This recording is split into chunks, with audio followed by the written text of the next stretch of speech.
नमो रत्नत्रय Tashi television हेरिरहनुभएका सम्पूर्ण दर्शकवृन्दहरू तपाईँ देश विदेशमा जहाँ रहनु भए तापनि तपाईलाई बुद्ध वचन अनुवाद समिति नेपालको तर्फबाट यहाँहरू सबैलाई हार्दिक हार्दिक टासीदिले नमस्ते। आज हामीसँग विशेष व्यक्तित्व हुनुहुन्छ र उहाँ खास गरिकन इन्टरनेसनल बुद्धिस्ट एकाडेमी तिनचुली बौद्धको यो साकेत सेन्टरको चाहिँ उहाँ हेड हुनुहुन्छ अहिले र श्रद्धेय खेम्पो जोर्देनज्यू हुनुहुन्छ। उहाँको बारेमा भन्नुपर्दाखेरि उहाँले धेरै ठाउँमा बौद्ध धर्म सम्बन्धी जप तप ध्यानको बारेमा अनि बौद्ध धर्ममा गर्नुपर्ने विशेष धार्मिक अनुष्ठानहरूको बारेमा अनि त्यस्तै गरिकन ठाउँ ठाउँमा पुगेर गाउँ गाउँमा पुग्नु भएर अनेक ठाउँमा उहाँले चाहिँ धर्म प्रवचन गरेर भगवान बुद्धको अमृतमय वचनलाई प्रचार प्रसार गर्ने काम गरिरहनु भएको छ।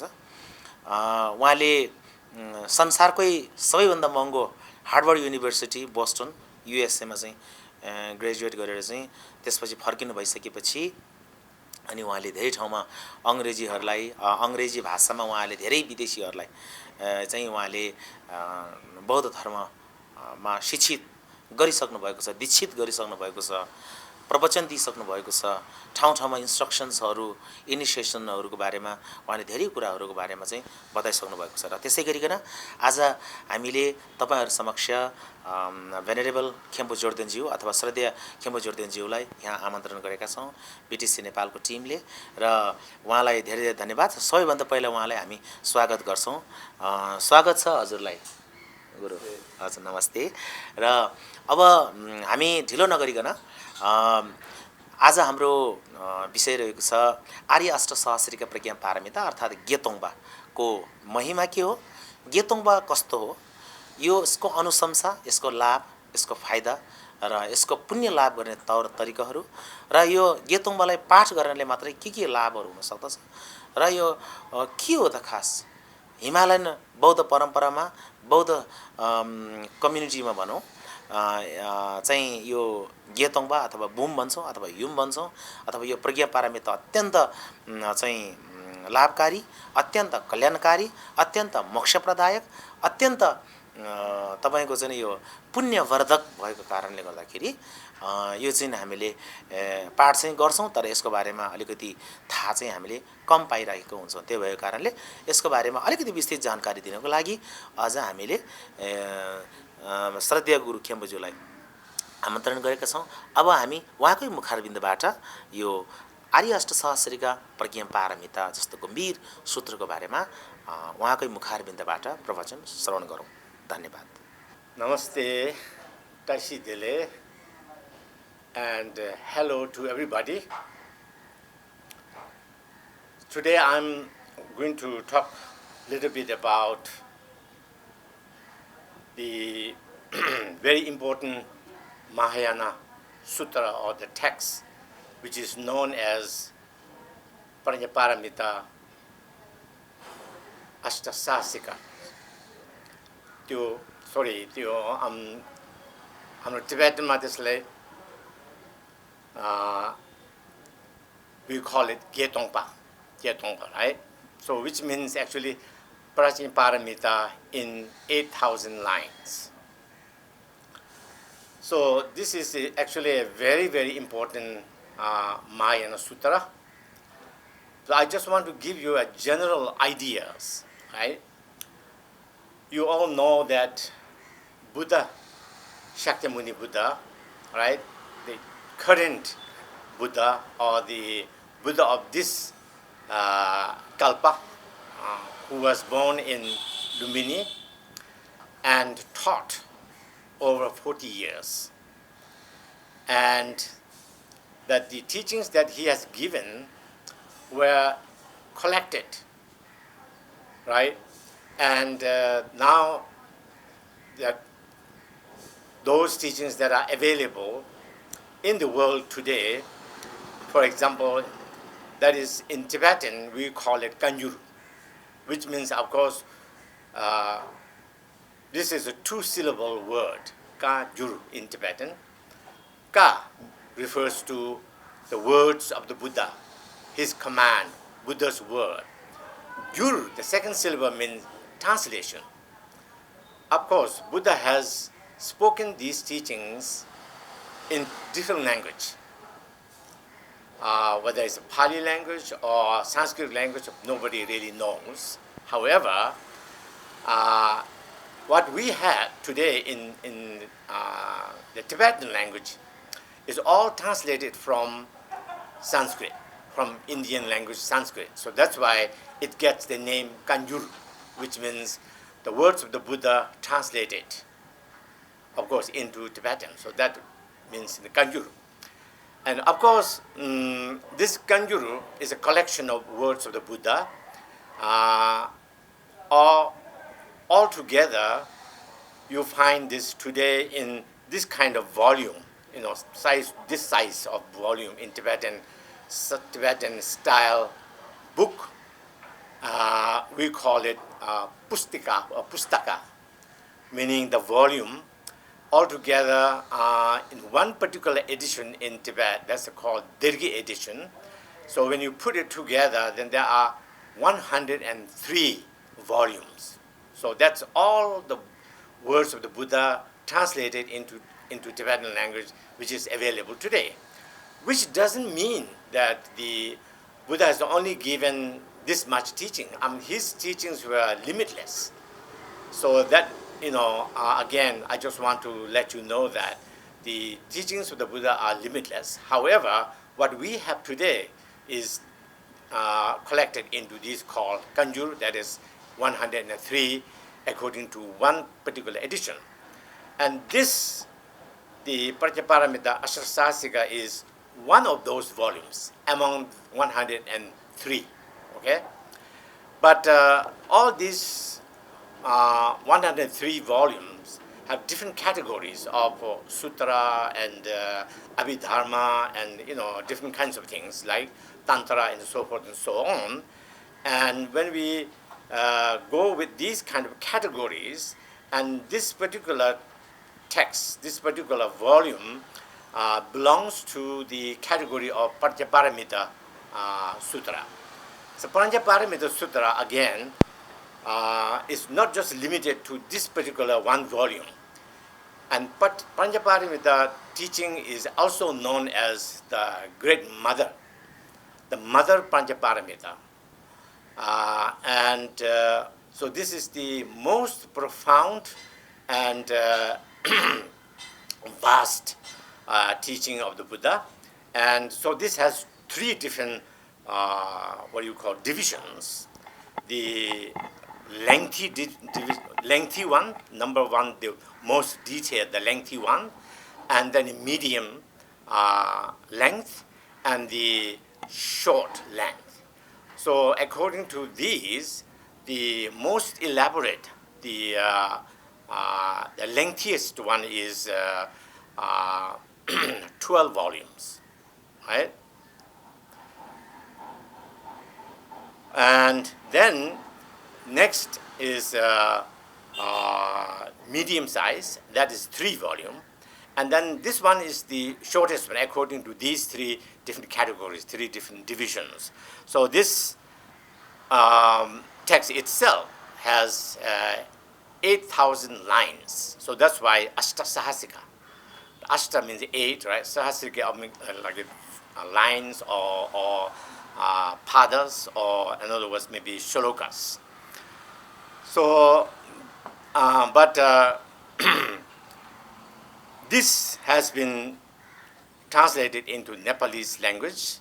Of course, this project actually involves in translating all of those Prajnaparamita Sutras, but the first one, which is completed, is this very volume, the shortest form, but also very, very important.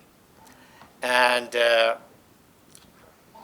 so that's just a general idea of where this, text fits in according to the teachings of the Buddha. There are so many. So again, I want to reiterate it. This is one volume among 103 volumes of the teachings of the Buddha, collected all together, right? And this belongs to the category of the teachings known as Panchaparamita. And Panchaparamita has most lengthiest one, the medium size, and the short one. And this is the shortest. Even for this one, as I said, it has 8,000 verses or 8,000 lines. So that's why it's called Panchaparamita in 8,000 lines. And then the medium one is 20,000 lines. And then the lengthiest one has 100,000 lines, or the padas, or the shlokas. Okay? So those are in Tibetan, the lengthiest one is known as Bum. Bum or Yumchimu, meaning the Great Mother, 100,000 lines. And then the medium one is the Great Mother, 20,000 lines, Great Mother in 20,000 lines. And then the shortest one is this one, Great Mother in 8,000 lines. Okay? So that's now in terms of all the teachings of the Buddha, then, this is the place where it belongs. Now, but my main theme here, my main kind of purpose here is to inspire you guys, to engage in, to involve in the teachings and the study and the readings of this particular text. Now, because you people do not have any excuse of not understanding because of the different language, because now it is available in Nepalese language. And also our translators have put a lot of effort into making it accessible to everyone, even in Nepali language. If it is very classic kind of archaic language used, then it will be difficult for even the Nepalese speaking people to understand it. But they try their best to make it as simple as possible, yet not losing the main essence, the main points. So wherever it is necessary, they have no choice but to use some, technical kind of languages. Otherwise, they made it as simple as possible. So that's why you don't have any excuse to say that we don't understand. But topic of this text itself is quite profound, quite difficult, of course. It is not assumed that everybody can understand it, right? Because this is the text on the topic known as the emptiness, which is very difficult to understand. However, even without deeper understanding, if you put your mind into it, if you try your best to at least plant a seed within your own mental continuum by engaging into this text, perhaps for reading, or if you have time and maybe if you have the interest, like really studying it in depth, then there is no doubt. It's guaranteed, basically, because Buddha himself said that one who engages in this particular text, this topic, which is, as I said, profound and most vast, then there is the unimaginable benefit that one can gain. Namely, first of all, you will be able to accumulate a limitless number of merit, and also you can gain wisdom through this, because we all human beings, all sentient beings, what we want is long-lasting happiness or moksha or maybe liberation. For that reason, particularly in Buddhist sense, you can call it nirvana or enlightenment. But enlightenment or nirvana or even for long-lasting happiness doesn't come from no cause or wrong kind of cause. Like it has to come from a proper cause and also a right kind of cause. And talking about the cause, then that kind of realization of the nirvana or the enlightenment has to come from two sets of causes, and that is called wisdom and skillful means, or wisdom or method, if you like. So wisdom is the understanding of the nature of the reality, which is what this text is talking about. The reality of all phenomena, the reality of who I am, who we are as an individual person, right? And that's the ultimate nature. We are not talking about any kind of nature like nature of the fire is burning hot. That kind of nature is different. But what we are talking here is the real thing, the ultimate thing about what is the nature of this table, for example, right? Who am I, like in ultimate sense?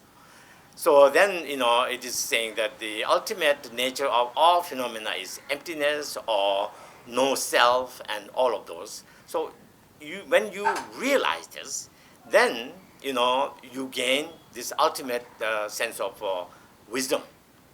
In order to attain that, in order to gain that ultimate sense of wisdom, then you also have to put a lot of effort into accumulating the other cause, which is the method or the skillful means. And that is like to be nice to everybody, be compassionate, loving kindness, generous, and all of those things, right? And, be helpful, particularly as a Mahayana practitioner, then it is said that you have to put others before oneself. And that is the skillful means. That's the method. That's not the wisdom that we are talking about. This method alone cannot also give you the result that you are seeking for, which is either nirvana or enlightenment, right? So in order to achieve that result, then you have no choice but to really equally accumulate wisdom and skillful means or the method. So you need both. Because I just give you example, the method side, other religious traditions, others also have very good practice. They do practice. For example, if you take like a Christian practitioners, they are always there to help wherever there is a calamity. Then they are there to help with monetary kind of aids or medical aids and so forth and so on. These are the skillful means. But of course, it's admirable and it's really a good thing. However, if you think that that will give you the moksha or the nirvana or the enlightenment, no, that's wrong, because you are lacking the most important part, which is the wisdom side. And wisdom is not just any kind of wisdom. We are talking about now wisdom of understanding or the realization of the ultimate nature of things, ultimate nature of who I am. Ultimately, who am I, for example, right? Ultimately, I'm nothing or I'm emptiness, but that is also misunderstood, emptiness, when we talk about emptiness. Because many people, the emptiness means just nothing or something kind of void. That's not. Emptiness is very complicated. Emptiness is a very sophisticated subject. Therefore, many people misunderstood this. So therefore, it's very careful. And the text that you can go into understanding this emptiness properly and without mistake is this kind of text, is Panchaparamita. And this is where you can see by describing everything from Buddha to the lowest of the human sentient beings, equal in sense, like ultimate sense. There's nothing that is not empty. So for that level, everybody is equal. However, from the method, the skillful side, then there is a difference, right? For example, we can see due to our own kind of makings of accumulating the merit, the skillful means, you can see all the time there are so much difference between me to other and others to other, because some are very rich, some are not. Some are happy, some are not. But why? Because you can see it's not just random. There's always according to Buddhism, there's always reason, there's always cause and condition for it. Nothing randomly comes. And there's no almighty God or something like that is doing this. No. According to Buddhism, it's you who are doing it, who is doing it. That means your own mind. That is the driving force. That is because there's nobody else who is really governing you. You are your own boss. You are your own driver, right? So that's why, in order to really understand who you are, in real sense, in the ultimate sense, then this text is for you. This text is for you to read. This text is for you to actually, main thing is to study it. Just reading doesn't do it. It's not like a story book, because this needs a little bit of deeper contemplation of understanding the meaning of it. So that's why it takes time. However, it is worth it. Because one thing that I can assure you is it's not any kind of text composed by some brilliant, ordinary human being. It is a words of the Buddha. The words of the Buddha is the words of the enlightened one, right? Enlightened being, Buddha means what? Buddha means different from us.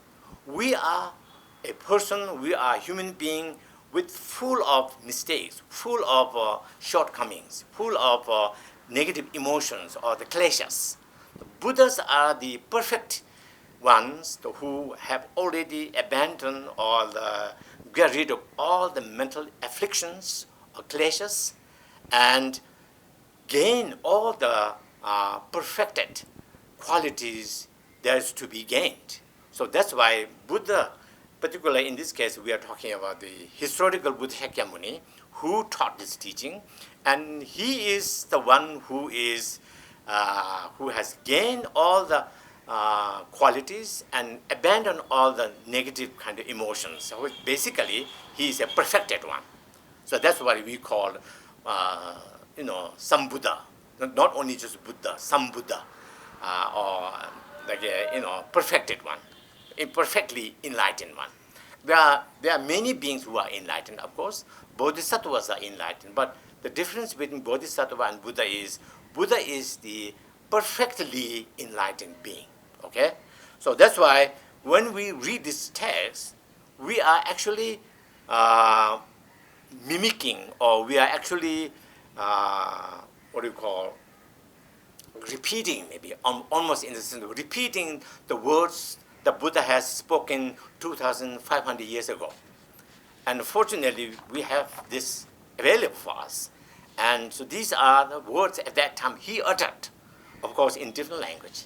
However, therefore, when you go into this text with this kind of attitude and understanding, then you are not just reading any kind of text, any kind of book.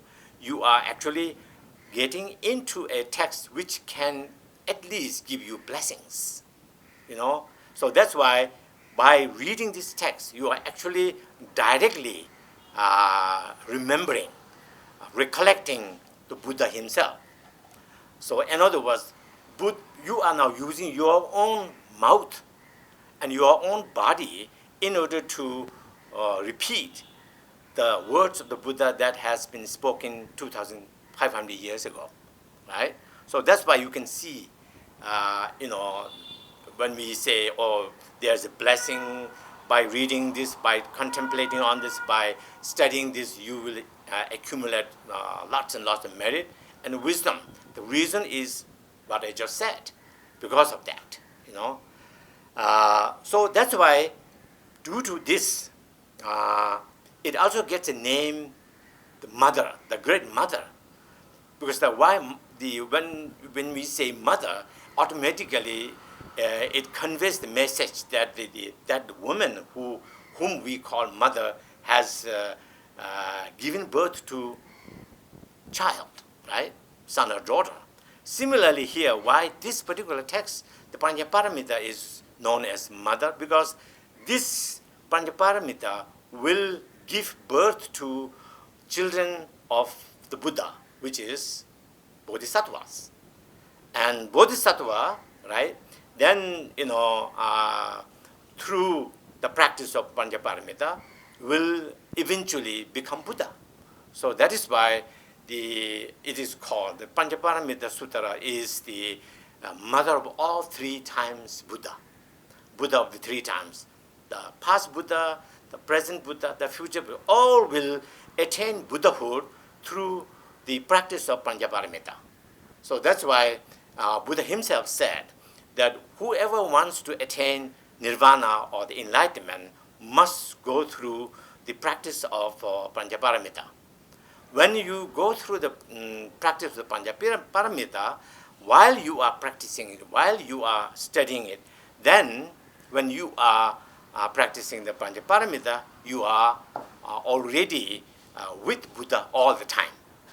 Buddha is already there, because when Buddha passed away, then some of his senior disciples said, "Oh, you are going away. Then whom can we entrust our life? Whom can we then rely on?" And Buddha said, "My teachings. I'm giving all of this as my legacy, including this one." So that's why now, when you engage in these kind of texts, then already you are engaging in the similar to the living Buddha.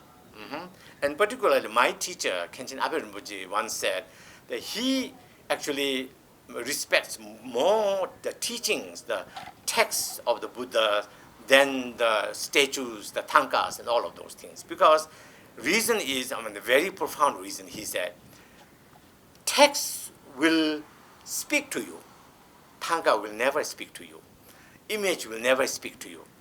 The text will speak to you, meaning will speak to you like 2,500 years ago when Buddha actually spoke these teachings to his disciple Shariputra, Mahaukanyana Putra, and maybe Bodhisattva Manjushri and so forth, and Ananda, right?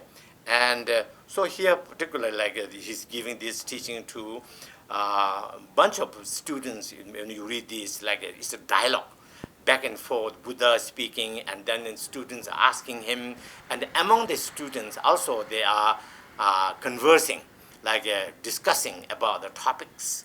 So that's how it is. But when you really pay attention, it's very, very profound, not only profound, but also interesting. But you get really into it. Then it's more interesting than reading a kind of a novel with so many kind of unexpected turns and kind of things. But similarly, if you really get into it, then you will see how it is.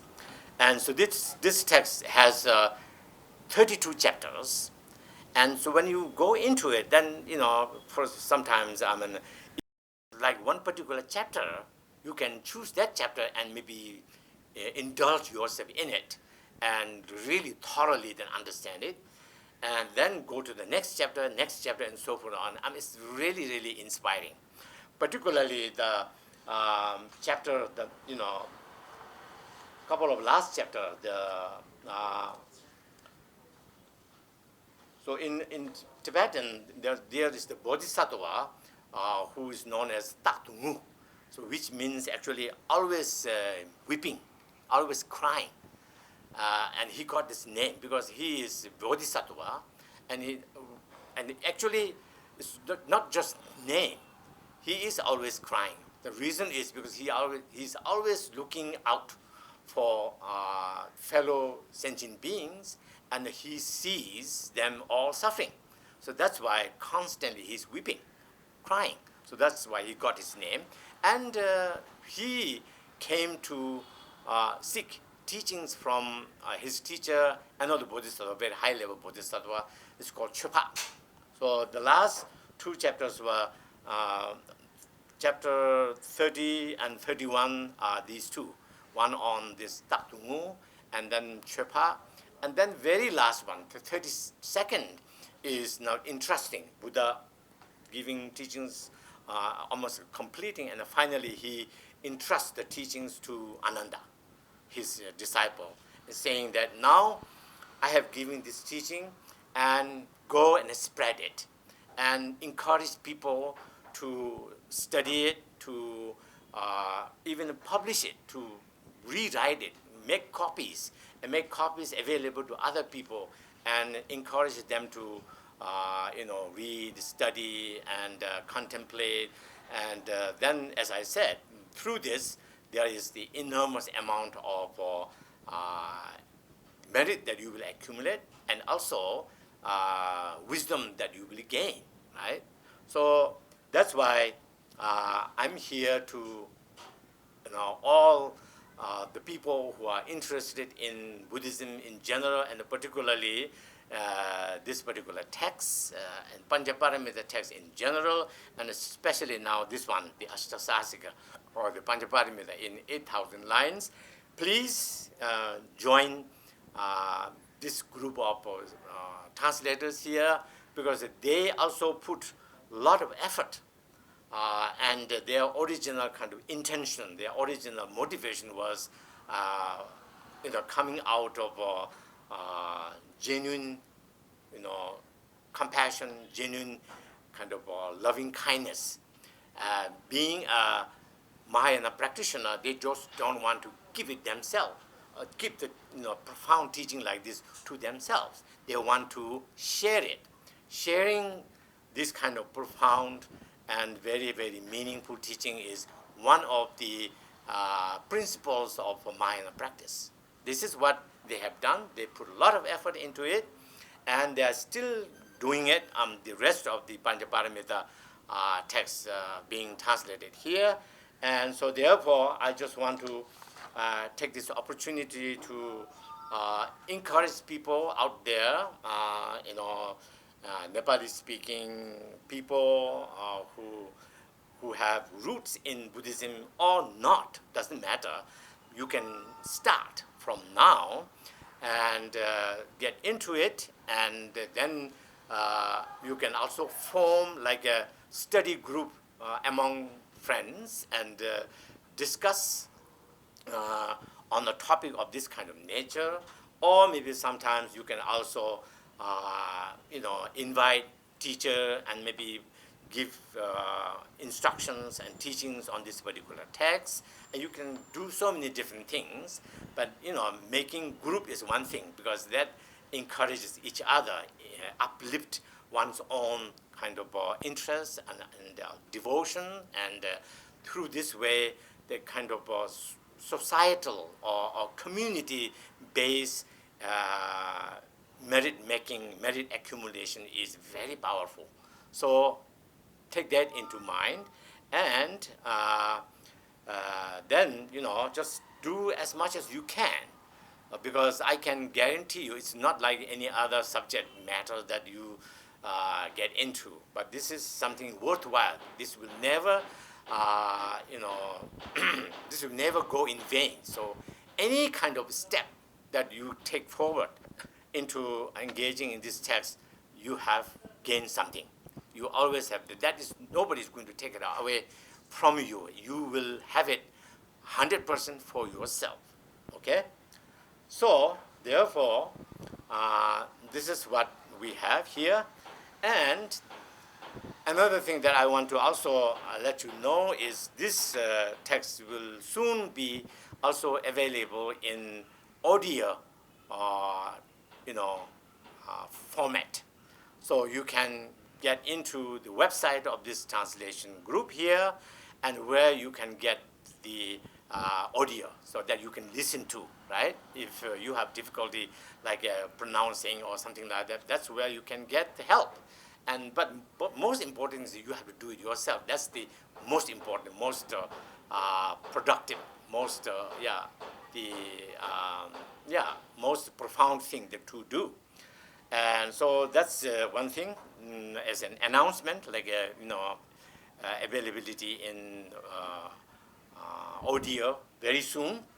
And then now I think I have said, I think, what I want to say. I just don't want to go through the text one by one. It's just kind of, if you like, you can read on your own. And I don't want to waste my time. But instead, before I stop, I just want to take this opportunity to thank some of these people and who are crucial, who are the backbone of this translation, you know, begun and now it's ongoing thing. So therefore, just start by thanking the Buddhist Community Center UK, or short form BCC UK, right? And also its founder president, Mr. Kaji Sherpa, and the founder chair lady, Mrs. Janumaya Gale, and president Dharma Thamang, and advisor Major Kushman Pangilama Gurung, right? And then Ama Pramukh, Mrs. Urmila Gurung, and the vice president, Mr. Harga Gurung. Not only that, but all the donors and supporters who have made this a holy kind of noble project possible, right? Now, because of their unconditional kind of support for this project, then now we have right now this text available, and in future, as I said, audio will be available. Not only that, but also other texts on the medium style Panchaparamita and the lengthier one. Okay, so finally, I just want to dedicate the merit that we gain with our translation group here for the success of this particular project here, and also through this merit, may all the upholders of the Buddha Dharma, whoever they may be, live long, and may their holy activities prosper. Thank you. Thank you very much, Venerable Khenpo Jordan, who has given us very vast and profound sutra, its benefit and its merits, how you accumulate your merits. So thank you very much. We all the members, we all the teams of BTC Nepal or Buddha Bhajan Anubat Samiti Nepal. Actually, the Venerable Khenpo Jordan is our senior advisor in BTC Nepal, Buddha Bhajan Anubat Samiti Nepal, from the beginning. So thank you very much. अब हजुरहरूलाई हाम्रो श्रद्धेय खेम्पु रिम्पोछेले यी बताउनु भएको सुरुमा सुरुदेखि नै हामीले ट्रान्सलेट गर्नको लागि त अब तपाईहरुले त युकेमा बस्नु भएपछि सबैले बुझ्नु भएको छ हैन, विदेशमा बस्नुले अंग्रेजी सबैले बुझ्नुहुन्छ नै, तर कोही आमाहरू छ, कोही बुवाहरू हुनुहुन्छ भने अंग्रेजी नबुझ्नु भएको, तर गुरुले के भन्नुभयो होला भनेर तपाईलाई के जिज्ञासा छ भने म नेपालीमा एउटा दुईटा शब्दहरू समराइज गरेर म छोटकरीमा हजुरले भन्ने कोसिस गर्दैछु। सबैभन्दा पहिला गुरुले यो अष्टसहस्रिक प्रज्ञा पारमिता किन भनिएको यसलाई भनेर चाहिँ भन्नुभएको छ। तीन प्रकारका प्रज्ञा पारमिताहरू भगवान बुद्धको वचन तीनटा प्रज्ञा पारमितामा संग्रहित छन्। त्यो के हुन् त भन्दाखेरि 16 ठेली मध्येमा 12 ठेली शतसहस्रिक प्रज्ञा पारमिता त्यो 100,000 लाइन्सको हुन्छ भनेर उहाँले भन्न सक्नुभएको छ। हजुर हामी यो 16 को भन्नुस् या पंक्ति भन्नुस्, यो चाहिँ 1 लाख 16 कोलाई हामी बुम भन्छौं भनेर उहाँले भन्नुभयो। र त्यसैपछि गरेर अब मध्यम खालको प्रज्ञा पारमिता हुन्छ 3 ठेलीको हुन्छ, त्यसलाई हामी भोट भाषामा ङिठी भनेर भोटका लोचावाहरू अथवा लोकचक्षुपात ट्रान्सलेटरहरूले चाहिँ यसरी यसलाई ङिठी भनेर भनेको छ। तर त्यसको गन्दै जाने हो भने चाहिँ पञ्चविंशति सहस्रिक प्रज्ञा पारमिता अथवा 25,000 लाइनको हुन्छ। तर त्यसलाई भन्दाखेरि चाहिँ हामीले सजिलो गरेर चाहिँ हाम्रो भोटको पण्डितहरूले ङिठी भन्नु भनेर अथवा 20,000 लाइनको भनौं भनेर उहाँहरूले गर्नुभएको रहेछ। र त्यस्तै गरिकन संक्षिप्तमा अथवा द्विबमा चाहिँ संक्षिप्तमा गेतोङबा अथवा अष्टसहस्रिक प्रज्ञा पारमिता आर्य अष्टसहस्रिक प्रज्ञा पारमिता 8,000 लाइनको छ। यो नै सबैभन्दा पुरानो डकुमेन्टेसन इन द वर्ल्ड, संसारमा अहिलेसम्म भेटेको सबैभन्दा डकुमेन्टेसन भन्दा यो पुरानो भन्दा फरक नपर्ला। र भगवान बुद्धले 2500-2600 वर्ष अगाडि भनिसक्नु भएको कुरालाई बोधिसत्व मञ्जुश्रीले स्वयम्भूको धर्मधातु मण्डलमा बस्नु भएर यो लेखिएको भन्ने श्रुतिहरू जनश्रुतिहरू छ र यस्तो बौद्ध शास्त्रहरूमा यस्तो उल्लेख छ। यसरी यसरी चाहिँ बोधिसत्व मञ्जुश्री स्वयंले गृद्धकुट पर्वतमा राजगिरीमा सुनेको भगवान् बुद्धले भन्नुभएको कुरा सुनेर जस्तो सुन्नुभएको छ त्यस्तै चाहिँ उतार्ने काम र पछि जब चाहिँ आनन्दले जे सुनेको छ र त्यसरी चाहिँ सबै उहाँले उपालिदेखि लिएर अन्य धेरै मान्छेले चाहिँ यो विद्वानहरूले सारेको छ जसरी भगवान् बुद्धले बोल्नुभएको छ त्यसरी सारेको र यसलाई पछि फेरि पनि बोधिसत्व मञ्जुश्रीले यसरी लेखेको भन्ने कुराहरू यो चाहिँ आएको छ र त्यस्तै गरिकन उहाँले अब यसलाई छोएर मात्रै पनि तपाईँहरूले पुण्य कमाउन सक्नुहुन्छ भनेर खेमुरमुजीले अघि बताइसक्नु भएको छ। छोएर मात्रै होइन, तपाईँ पढ्न सक्नुहुन्न भने छोड्नुहोस्, छोएर पनि पुण्य लाभ हुन्छ। तपाईँ पढ्न सक्नुहुन्छ भने पढ्नुहोस्, त्यसरी लाभ कमाउन सक्नुहुन्छ। प्रतिलिपि उतारेर पनि, श्रद्धा गरेर पनि, ढोगेर पनि, यसको प्रदक्षिणा गरेर पनि, यसको पूजापाठ गरेर पनि, जल पुष्प धूप दीप नैवेद्य आदि गरेर पनि तपाईँले अपार पुण्य कमाउन सक्नुहुन्छ भनेर उहाँले भन्नुभएको छ। लिमिटलेस मेरिट भनेर अघि रिमुछीले बताउनु भएको मतलब चाहिँ यदि पुण्य प्राप्त हुन्छ कि तपाईँले त्यो पुण्यहरू गन्ती गरेर गर्न सक्नुहुन्न। असङ्ख्य अपरिमित अचिन्त्य भनेर भनेको छ। गङ्गा नदीको बालुवाको गङ्गा नदीको किनारामा जति बालुवाको कणहरू होलान् तीभन्दा पनि बढी पुण्य लाभ हुन्छ भनेर उहाँले बताइसक्नु भएको छ। र त्यस्तै गरिकन उहाँले यो के को बारेमा छ त भन्दाखेरि यो चाहिँ शून्यताको बारेमा छ। शून्यता भन्दाखेरि केही नभएको खाली भनेर मान्छेले यसरी बुझ्यो भने त्यो मिस्टेक हो, रङ हो भनेर रिमुछीले बताइसक्नु भएको छ। उसो भए शून्यता कसरी बुझ्ने त भन्दाखेरि चाहिँ यही पुस्तकलाई राम्ररी ध्यान गर्नुहोस्, राम्ररी पाठ गर्नुहोस्, राम्ररी मनन गर्नुहोस्, चिन्तन गर्नुहोस्, भावना गर्नुहोस् र ध्यान गर्नुभयो भने तपाईँले शून्यताको केही न केही अंशहरू तपाईँको मन मस्तिष्कमा बोध हुन्छ भनेर भनेको छ।